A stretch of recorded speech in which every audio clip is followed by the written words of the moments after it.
Let's make butter garlic mushroom. तो इसको बनाने के लिए हम यूज़ करेंगे ऑयस्टर मशरूम एंड इसको अच्छी तरह से पील करेंगे। पील करने के साथ साथ हम एक पैन के अंदर डालेंगे बटर एंड ऑयल एंड अच्छी तरह से इसको मेल्ट करेंगे बटर को।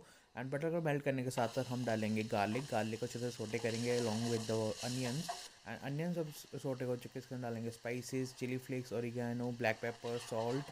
अच्छे से मिक्स करेंगे, ऑयस्टर मशरूम डालेंगे, उसको टोस्ट करेंगे। टोस्ट करने के साथ साथ जब तक ये अच्छी तरह से अपना वाटर रिलीज नहीं कर देता अब तक इसको हम कुक करेंगे। और ये हमारा बटर गार्लिक मशरूम बन के तैयार हो चुका है। मिलते हैं नेक्स्ट वीडियो में। Take care, bye bye.